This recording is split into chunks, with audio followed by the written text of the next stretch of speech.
All right, we made the video with time lapse and lost everything on my bed liner. So what we did, we had the liner out on the ground, and I cut this out. That's out the front of the bed, and then you got to put your I call them like clips. So that thing just slid right under. So, but we slid the liner in, mashed it up after I finished re-welding all the front right here, and then I'll show you how wide those the clips are. So every foot we welded a 3-inch weld or so, all the way through there. All right, let me get that tailgate up so you can see how it worked out. All right.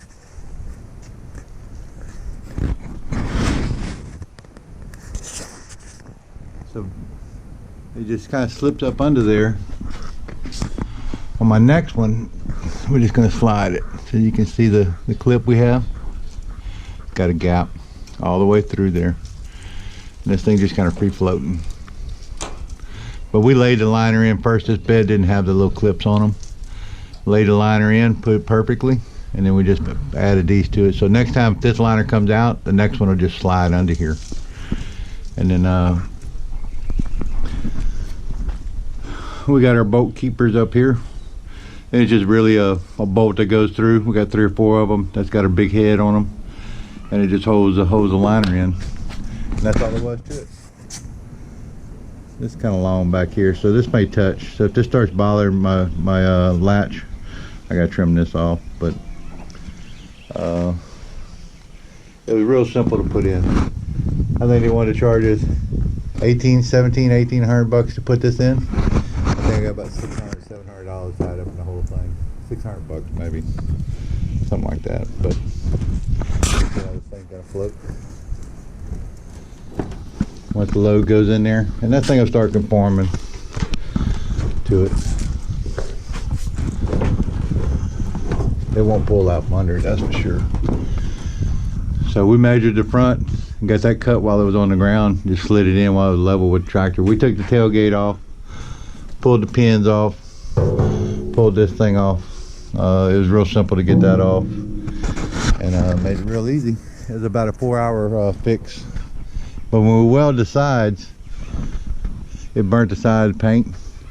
So I had some of this extra reflective tape. I brushed the burn marks out, put some primer on them, and then put my tape on it, cover that up. Just something quick. Did both sides like that. So in a nutshell, I wish I'd had the video on it because it didn't take long. It just messed up. Bad video. Sorry about that. We're gonna run across the street, do a little dirt work today, and then we're gonna take off for West Texas Tuesday morning, and we got a dozer that's gonna be there for Tuesday evening, and we're gonna do some stuff in West Texas. Bye.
after I dump this, I'm gonna jump down and grab that dozer.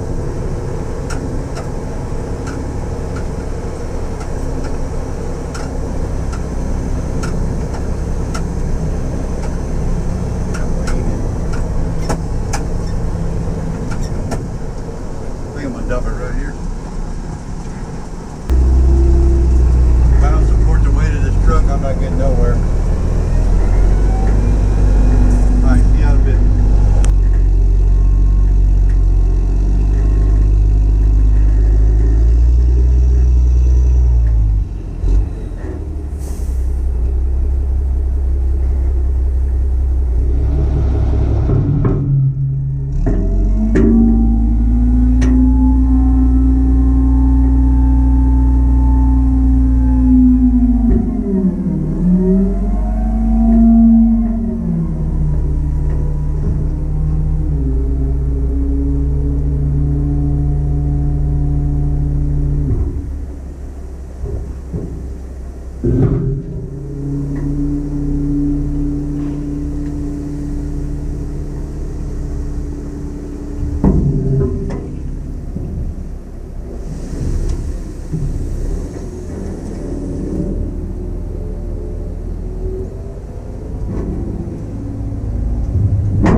Alright, here's an update on the liner. Works perfect. It's got a real damp clay. You see, that's where it sits. See how this one doing. See, it's finally conformed to it. So it goes in and comes out a little bit, and then this will dry and flake off in here. So this is perfect. Perfect, perfect, perfect. I like it. Nice clean line. Load it all out. Alright. That's the update on the liner. I wasn't closing my tailgate, but I mean it's really damp. Clay, look at it packed off right here. Because I'm just doing that on a dirt pit. So, yep, I think we did good. I put 30 loads in there, maybe. Alright, see y'all later.